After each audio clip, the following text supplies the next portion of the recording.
जानाति इच्छति यतते.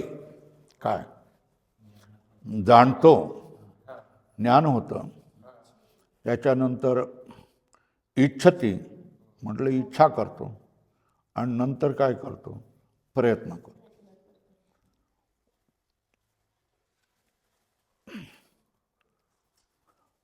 कोणाला समजत असेल की इथे विचारसागराचे पाठ होतात, बरोबर आहे, तर हे झालं ज्ञान. आपणही जाऊया ना. ह्याला काय म्हटलं, इच्छा. मग जायचं कसं कसं जायचं, जाऊ देत. मोटरसायकल ह्याची बाजूला मोटरसायकल आहे, चल रे बाबा आपण ऐकायला जाऊ, तुझंही ज्ञान होईल, माझंही ज्ञान होईल. मला इच्छा आहे पण मोटरसायकल नाही. तुझ्याकडे मोटरसायकल आहे पण तुला इच्छा होत नाही. एकदा ऐकून बस, आवडलं तर परत ये. मला तुझं सहाय्य होईल, तुझ्या मोटरसायकलने मी येईल. लागेल तर तुला काय करतो, पेट्रोल भाडं मी भरतो, पण ये तू, दोघांचाही फायदा होईल. प्रयत्न. आले, बसले 2 तास, ऐकलं, तृप्त झाले, आनंदाने गेले. जानाति इच्छति और यतते. बरोबर आहे. आता असं जर असेल तर आता एक ईश्वरही आहे, चैतन्य आहे, मग त्याची इच्छा असेल, आणि जीव आहे, जीवाची इच्छा असेल, बरोबर आहे. मग ईश्वर सृष्टी निर्माण करतो, त्यास केवळ ईश्वरेच्छा कारण नाही. जीव जगत निर्माण करतो ना, मग त्याला कारण कोण, त्याची इच्छा, बरोबर आहे. एवढंच नाही, जीवाचे कर्म ही कारण आहे. काय सृष्टीला ईश्वर कारण नाही, आमच्या सगळ्यांची कर्म देखील कारण आहे. काय काय आहेच ना. आम्हाला त्याप्रमाणे योग्य तो भोग मिळावा म्हणून ईश्वरच सगळ्या गोष्टी करत असतो ना. आपण काय करू शकतो, ईश्वराच्या अनुकूल आपण इच्छा केली तर आपणाला आनंद मिळतो, आणि ईश्वराची इच्छेच्या प्रतिकूल आपण जर इच्छा केली किंवा कर्म केलं तर आपल्या वाट्याला दुःखच येतं. काय येते आपल्या वाट्याला, काय येते, मग समजून काय घ्यायचं, देवाला दोष द्यायचा नाही आहे, बरोबर आहे ना. मग ईश्वरेच्छा बली असे, अशी म्हण आहे आपल्याकडे. ईश्वराची इच्छा ही जीवाच्या इच्छेपेक्षा बलवान असते. तेव्हा जर ईश्वराची इच्छा नाही तर मी करू शकत नाही, आणि ईश्वराची इच्छा असेल तर मी करणार नाही, जमणार नाही, तुला करावंच लागेल. 10 वेळेला पळून गेलेलो लागेल. लोकांनी तंगड्या हात धरून प्रेतासारखं आणून इथे बसवलं, बाहेरून टाळं लावलेलं आहे, आणि काय केलेलं आहे, पहारा दिलेला आहे. ठीक आहे ना. 1दा 2दा 3दा 4दा 10 वेळेला नाळ आली तर मग तू करणार काय. आपलं समाधान करून ईश्वराची इच्छा मी इथे बजावं आणि हेच करावं असं आहे. मग उगा बसा म्हणा, उगा बसून राहावं, कशाला उगीच दुःख करत राहायचं आणि त्रास करत राहायचं. लक्षात येत आहे का. आणि ही ईश्वरेच्छा तुम्ही समजणं महत्वाचं आहे. तुमच्या इच्छेला महत्व नाही, बरोबर आहे, पण तुमच्या कर्मानुसार ईश्वर बनवत असतो, बरोबर आहे. तुमच्या कर्मानुसार तुम्हाला काय करतो, मागे पुढे उभा राहे सांभाळित, आलिया घात निवारावे. हे जर समजलं तर तुम्हाला समजेल. बघ केवढा मोठा प्रसंग होता, थोडक्यात काळाने काय वाचलो मी. कारण ईश्वराने काय केलेलं आहे, मागे पुढे उभा राहे सांभाळित, आलिया घात निवारावारे.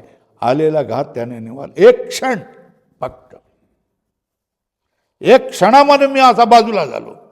तेवढ्यात त्याच वरून गाडी गेली, नाही तर माझा चुराडा झाला असता. हे का झालं नाही चुराडा? ईश्वराची इच्छा नव्हती. बरोबर आहे ना. तो मागे पुढे उभा राहून काय करतो, आपला सांभाळत असतो. याचा अनुभव कोणाला येतो? ज्याचं अंतःकरण सात्विक असेल त्यालाच हा अनुभव येतो. बाकीचे दुसरे लोक काय म्हणा, देवा बरं नाही केलं, रडारडीच होती. बरोबर आहे. तेव्हा बघा, ईश्वर सृष्टी निर्माण करतो, त्यास केवळ ईश्वरी इच्छाच कारण नाही. मग काय कारण आहे? लिहितं काय अधोरेखा करता, जीवाचे कर्म ही कारण आहे.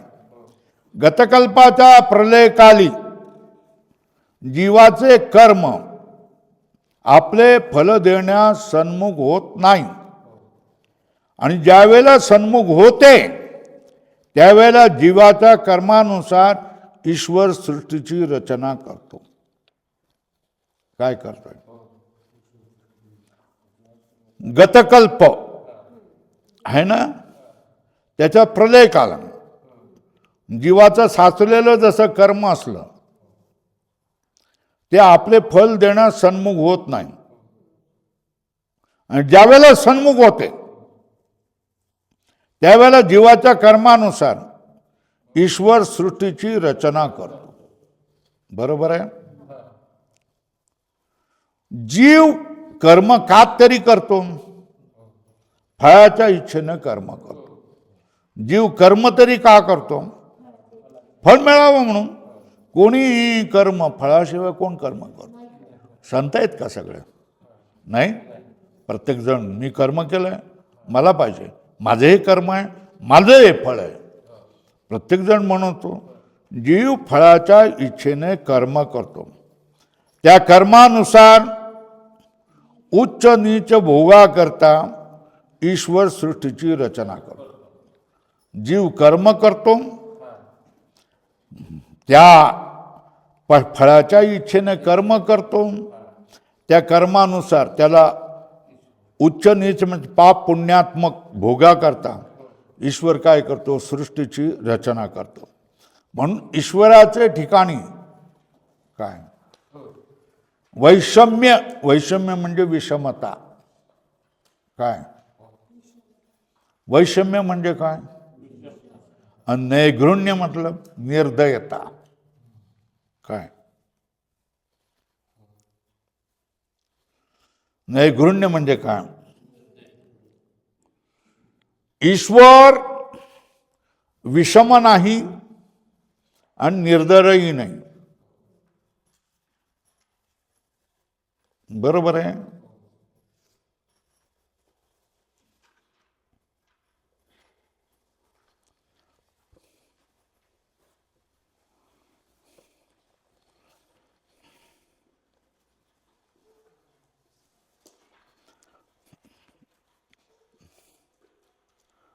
ह्याच्यामध्ये लिहायचं ते लिहा. ना दत्ते कसचित पापम लिहा. ना दत्ते कसचित पापम न चैव सुकृतम विभू.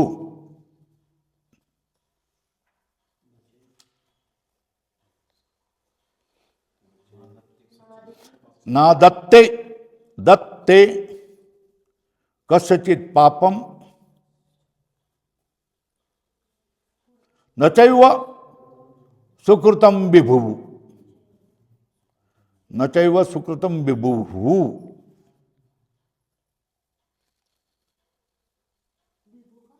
विभू विसर्ग करायचा. अज्ञानेनावृतम ज्ञानम. अज्ञानेनावृतम ज्ञानम तेन मुह्यन्ति जन्तवः.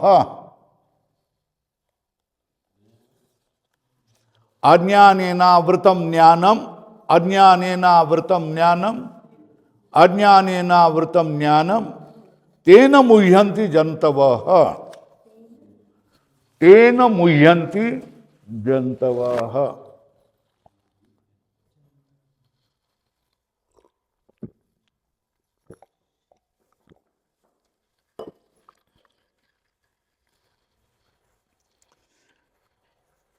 भगवान सांगतात मी कोणाचंही पापही घेत नाही, पुण्यही घेत नाही. तो अज्ञानाने मूर्ख झालेला असतो म्हणून तो भ्रमात राहतो. चांगलं वाईट कर्म करतो आणि चांगली वाईट त्याची फळं भोगतो. माझ्याशी त्याचा काही संबंध नाही. देव काय सांगतो, माणूस जशा तऱ्हेने पापाचं कर्म केलं तर पापाच्या रस्त्यानेच जाणार ना. पुण्याचं कर्म त्याच्याकडे असेल तर तो पुण्याच्या रस्त्याने जाणार ना. तुम्ही पुण्याच्या रस्त्याने चाललेले आहेत का, प्रश्न येतो.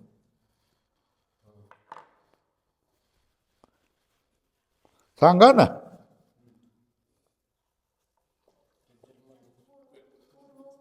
लाविले वळण इंद्रिया सकाळ ह्याचा कोणाला चरण लक्षात येतो तर बघा. हा,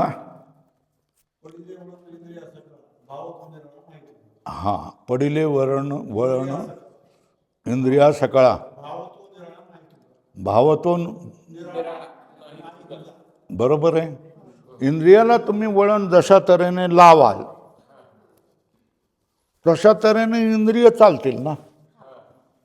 आता इंद्रियाला तुम्ही वळण, शुक्रवार बघायचा, शुक्रवार बघितला, सगळं आवराआवरी करायची, गाडीत बसायचे, 20-25 मिनिटात इथे यायचं, झटकन इथे बसायचं, 2 तास काढायचे, परत गाडी घ्यायची आणि परत घरी जायचं, कामाला लागायचं.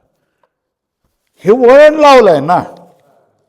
म्हणून गुरुवार यायच्या वेळेला तुमची हालचाल होते, उद्या शुक्रवार बरं का, उद्या शुक्रवार बरं का. कामाच्या ह्याच्यामध्ये गडबडी करायची नाही. हे लक्षात येतं का. तेव्हा तुम्ही आता या सत्संगाला लागलेत का, या कार्यावरून कारणाचा अनुमान होतं की पूर्वजन्मामध्ये तुम्ही पुण्य केलेलं आहे. काय केलेलं मग आपणाला बरं वाटतं की नाही. काय हे आपणाला कळलं की मी चांगल्या कार्याकडे का लागलो आहे, तर पूर्वजन्मामध्ये मी पुण्यकर्म केलेले आहेत. पूर्वजन्मामध्ये जी तुम्ही कर्म केलेले आहेत, तुम्हाला इंद्रियाला जे वळण पडलेलं आहे त्याचाच विस्तार आता होणार ना. भगवंत देखील सांगतो पुण्य पुण्येन पाप पापेन. पुण्याची ही घेऊन पुंजी घेऊन आला असेल तर पुण्यकर्मच करणार, आणि पाप कर्माची पुंजी घेऊन आलेलं आहे तर तो पापाकडेच वळणार ना. लहानपणी जो चोऱ्या करायला लागला तर तुम्ही काय समजणार, अरे पाप घेऊन आलेला आहे ना. एक मुलगा आहे, जुळी मुलं आहेत बरं का. एक जुळा मुलगा आला, आईने सांगितलं जय कर. स्वामीजीला काय करतो, झटकन जातो, जय करून मागे येऊन घेतो. दुसऱ्या मुलगाला सांगितलं, तो वाकला, पाठ दाबली तर तो या या या करून ओढतो, नाही नाही नाही नाही नाही करतो. बघितलं ना तुम्ही. ह्याच्यावरून तुम्ही काय निर्णय करताय. तो पहिला मुलगा पुण्य घेऊन आलेला आहे, दुसऱ्याने पाप घेऊन आलेलं आहे.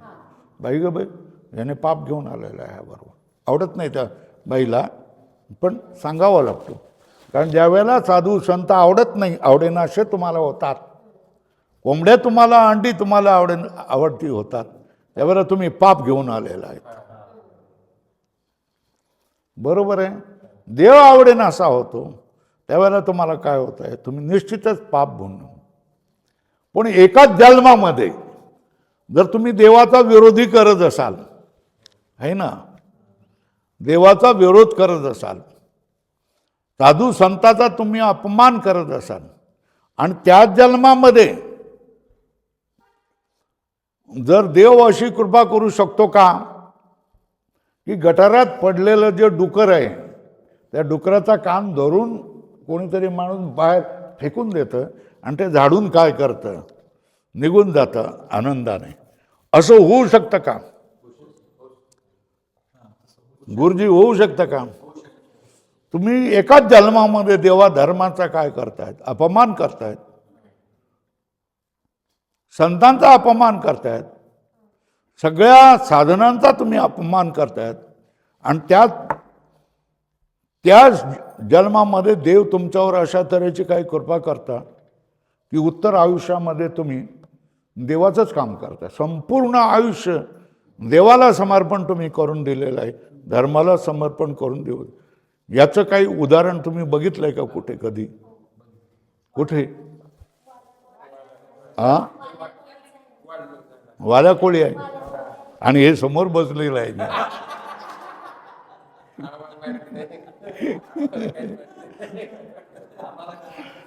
म्हणजे देवा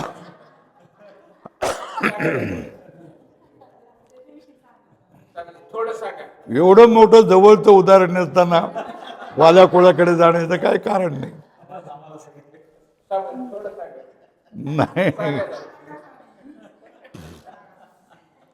तेव्हा देव अशीही कृपा करू शकतो, बरोबर आहे ना?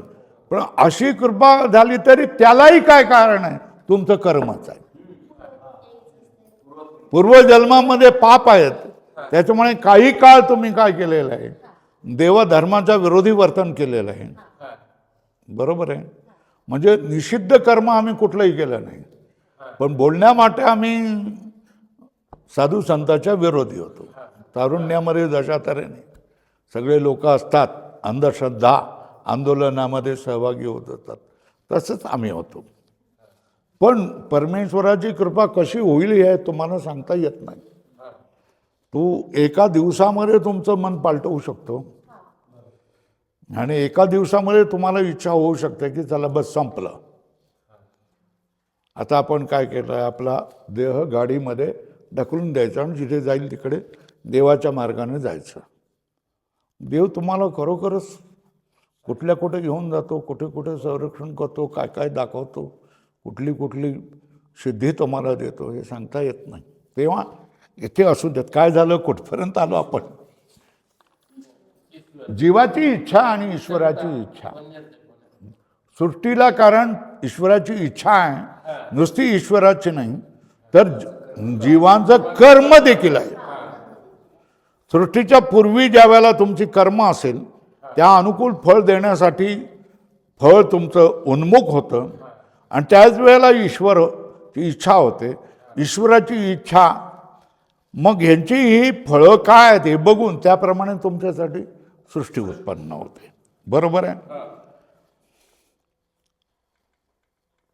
जीव फळाच्या इच्छेनं कर्म करतो, त्या कर्मानुसार उच्च नीच भोगा करता ईश्वर सृष्टीची रचना करतो. म्हणून ईश्वराच्या ठिकाणी वैषम्य नैगुण्य नाही. पण हे पहिल्या सृष्टीत जमणार कसं काय? काय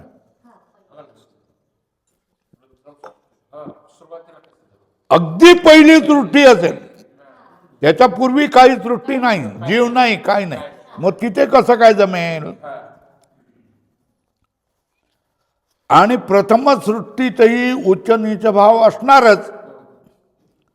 यामुळे प्रथम सृष्टीत ईश्वराच्या ठिकाणी विषमता येणार. नंतरच्या जन्मामध्ये सृष्टीमध्ये जीवाचे कर्म कारण होतील. पण पहिल्या सृष्टीमध्ये त्याच्या अगोदर जीव नाहीच ना, फक्त ईश्वराची इच्छाच कारण असणार ना, का नाही? असं म्हणतायत. आणि प्रथम सृष्टीत उच्च नीच भाव असणारच ना, मग ईश्वराच्या ठिकाणी विषमता येणारच. काय कळलं तुम्हाला सांगा? जो जीवाला जे चांगलं वाईट भोग भोगावे लागतात है ना. 6 महिन्यापूर्वी लग्न झालेलं आहे आणि 7व्या महिन्यामध्ये तो बाप्या काय होतं त्याला समजत नाही.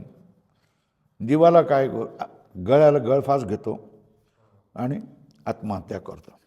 आता त्या पोरीने काय करावं? काय करावं सांगा मला. हां, ती रडत राहिली. माझ्याच वाट्याला असं कसं आहे? माझ्यापेक्षा कमी अभ्यास करणारी, माझ्यापेक्षा कौशल्य कमी असणारी ही माझी मैत्रीण, काय तिचं नाव कुठलंही नाव घ्या, ही चांगल्या नवऱ्याला, तिला चांगला नवरा मिळाला, सुखामध्ये आहे, फ्लॅटमध्ये राहते, पुण्याला राहते, आणि माझ्या वाट्याला असं का आलं? देव माझ्या वाट्याला असं का करतोय? मी तर संबंध दिवसभर लहानपणापासून देव करत आली, माझ्या वाट्याला असं का झालं? विषमता आली की नाही? या विषमतेचा देव असा निर्दय कसा की 6 महिन्यामध्ये माझ्या नवऱ्याने माझा काही दोष नसताना गळफास घेऊन घ्यावा? त्यावेळेला ती बाई काय म्हणते की देव निर्दय आहे, देव विषम आहे. माझ्या मैत्रिणीला चांगलं स्थळ मिळालं आणि माझ्या वाट्याला असं का आलं? याच्यासाठी तुम्ही काय सांगता? तुमचं कर्म. कारण दिलं केवळ ईश्वराची इच्छा नाही तर तुमचं कर्मही. तुमचं कर्म तसंच होतं. तुझ्या वाट्याला किती मिळणार? 6 महिने नवरा मिळणार, 6 महिन्यानंतर तुला नवरा मिळणार नाही. अशाच तऱ्हेचे तुझं प्रारब्ध होतं. हेच सांगणार ना तुम्ही. आता तुम्ही नंतरच्या सृष्टीमध्ये तुम्ही सांगू शकाल की ईश्वर हा कोणाच्याही बरं वाईट करत नाही, तुमची कर्मच तुमचं बरं वाईट करत असतात. हे नंतरच्या सृष्टीमध्ये सांगू शकाल. पहिल्या सृष्टीमध्ये जर असं झालं, कुणाचा नवरा 6 महिन्याने मेला, तर त्याच्या पूर्वी तर ती नव्हती ना, तिचं कर्म नव्हतं ना.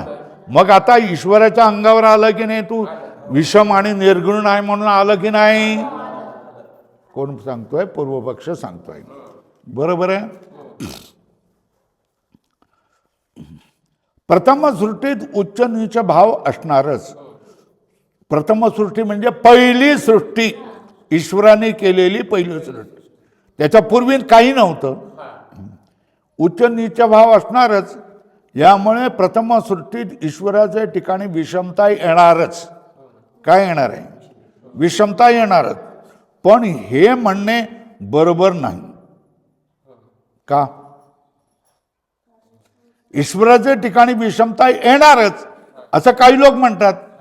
हे म्हणतात नाही, ईश्वरावर आम्ही हा विषम आहे आणि हा निर्घृण आहे, निर्दय आहे, असे दोष द्यायला आम्ही तयार नाही. है ना? का? कारण हा संसार प्रवाह काय? बरोबर आहे ना?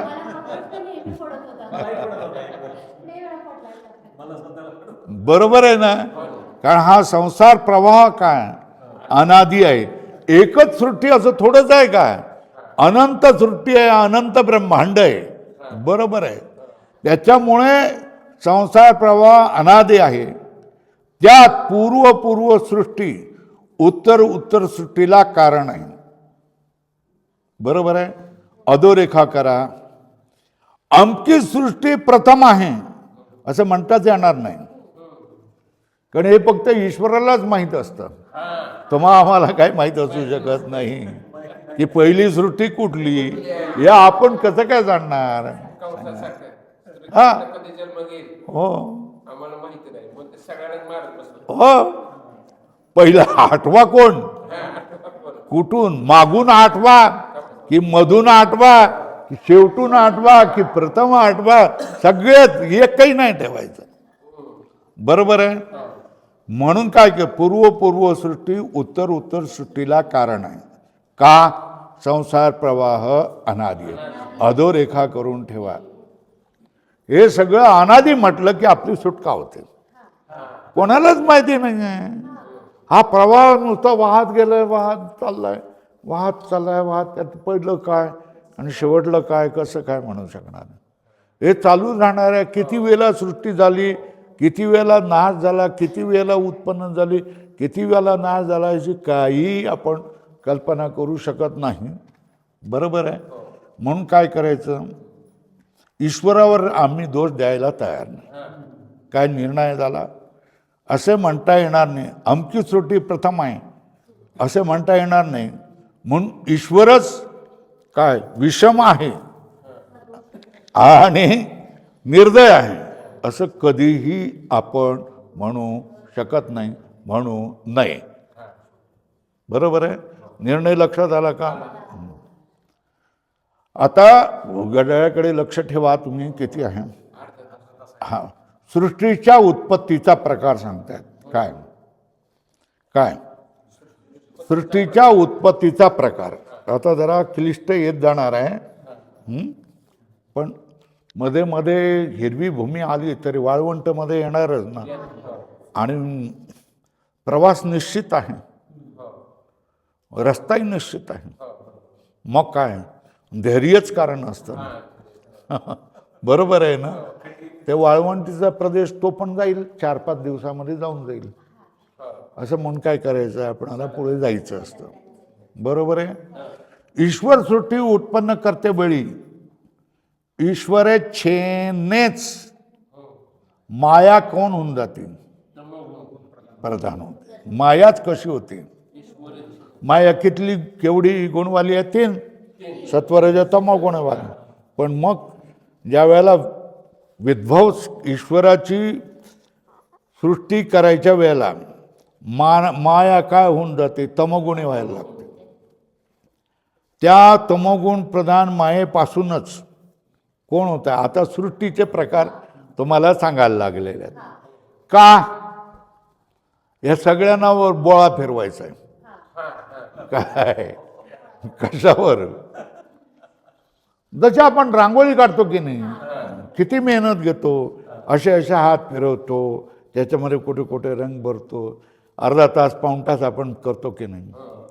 स्वामीजी आले, पद्यपूजा झाली, हार घातले, सगळं घेतलं, जेवघाऊ घातलं.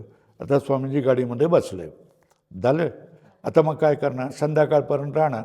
दुसऱ्या दिवशी सकाळी काय करणार, सगळे झाडून टाकणार. बरोबर आहे. फक्त एवढी पावडर राहणार. बरोबर आहे ना. तसंच आहे ही सृष्टी. कशासाठी? निराकरण करण्यासाठी. बरोबर आहे. ईश्वर सृष्टी उत्पन्न करते वेळी ईश्वरेच्छेनंच माया तमोगुण प्रधान होते. त्या तमोगुण प्रधान मायेपासून कोण निर्माण होतं? आकाश, वायू, अग्नी, जल आणि भूमी ही पंच महाभूते उत्पन्न होऊन त्यांचे ठिकाणी क्रमाने कोण होतात?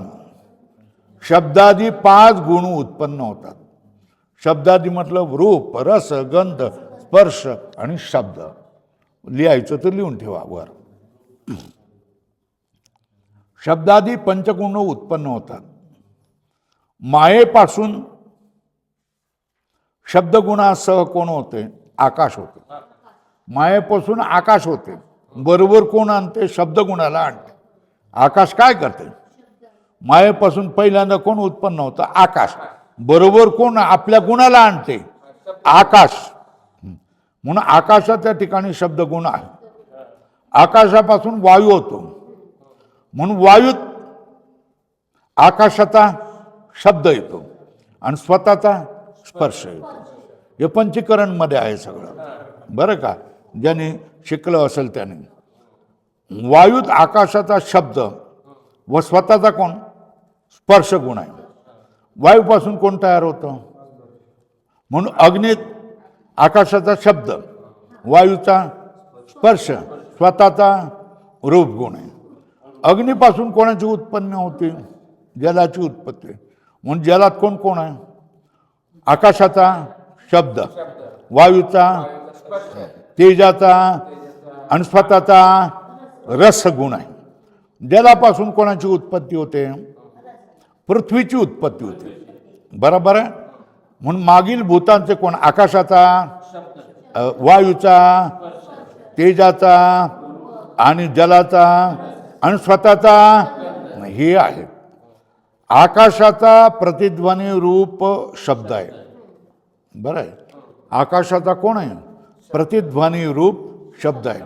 वायूत आकाशाचा शिशी शब्द व अनुष्ण अशित स्पर्श. आहे ना. वायूत कोण आहे? असा वायू चालतो त्यावेळेला आवाज येतो, फटफट फटफट फटफट असे आवाज येतात ना. हे काय आहेत? हे शब्द आहेत. आणि अनुष्ण अशित मत, उष्ण नाही आणि शीत नाही असा स्पर्श आहे. अग्नीमध्ये अग्नी जळायला लागतो, बघ बघ बघ बघ बघ बघ बघ बघ बघ बघ आवाज येतो. अग्नी जेव्हा जळायला लागतो बघा ना, गॅस जळवा, काही करा, होय ना. भटा जळवा, बघा कसा आवाज येतो, बघ बघ बघ बघ बघ बघ बघ बघ. हा शब्द आहे. आणि त्याचा स्पर्श कुठला होतो? उष्ण. आणि रूप काय? प्रकाशमान रूप असते. जल वाहत त्यावेळेला कसा आवाज येतो? Boule boule boule boule boule boule boule boule boule boule boule boule boule boule. वाहत जल बघा वरून खाली, बुलबुल आवाज शब्द होतो. आणि त्याचा स्पर्श कसा होतो? शीत स्पर्श होतो. रूप कसलं होतं जलाचं? शुक्ल रूप असतं. आणि रस कसं असतं? पाणी गोडच असतं ना, तृषा शांत होते ना. खारट पाणी पिलं तर तृषा शांत होईल का? नाही. मधुर रस. जलात काय असतं? खारटपणा येतो, तो कसा? पृथ्वीपासून, पृथ्वी आतमध्ये मिसळली, हे खारटपणा होतं. पृथ्वीत काय होतंय? भूकंप झाल्यानंतर कडाकडा आवाज येतो की नाही? काय जेव्हा नारसिंह खंब्यातून बाहेर आला तेव्हा कडाकडा आवाज आला की नाही? आहे ना. तो भूमीचे आवाज कसे? कडाकडा. पृथ्वीत कडाकडा शब्द.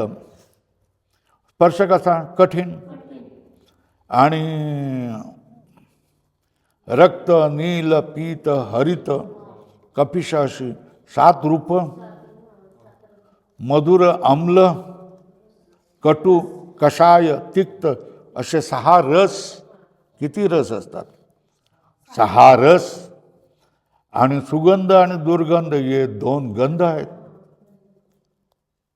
बरोबर आहे. सगळ्या भूतामध्ये एक गुण कोणाचा आहे? आपला, म्हणजे स्वतःचा. बाकीचं कोणाचं आहे? कारणाचं आहे. पृथ्वीचं कारण कोण? जल. जलाचं कारण कोण? तेज. तेजाचं कारण कोण? वायू. वायूचं कारण कोण? आकाश. आकाशाचं कारण कोण? परमात्मा. बरोबर आहे. सर्वांचं मूळ कारण ईश्वर आहे.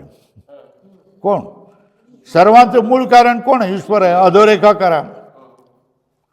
त्यामध्ये 2 भाग आहेत, माया आणि चैतन्य. 2 भाग आहेत. बरोबर आहे.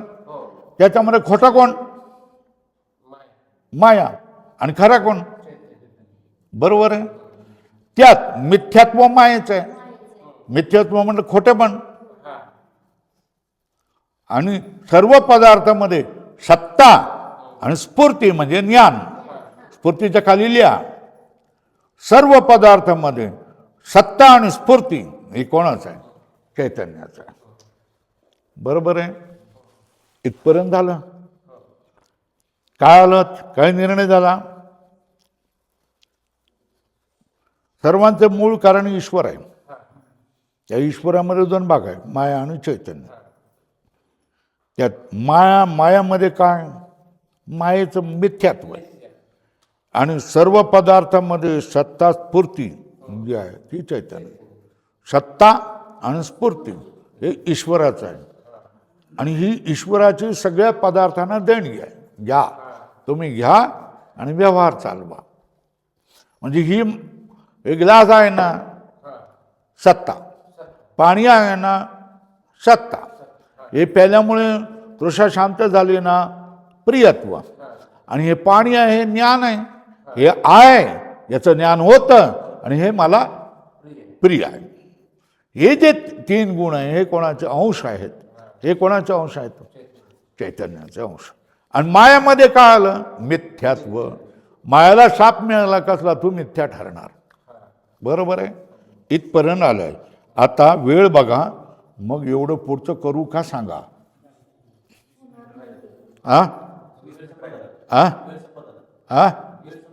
वेळ संपला. ओम पूर्णमदः पूर्णमिदं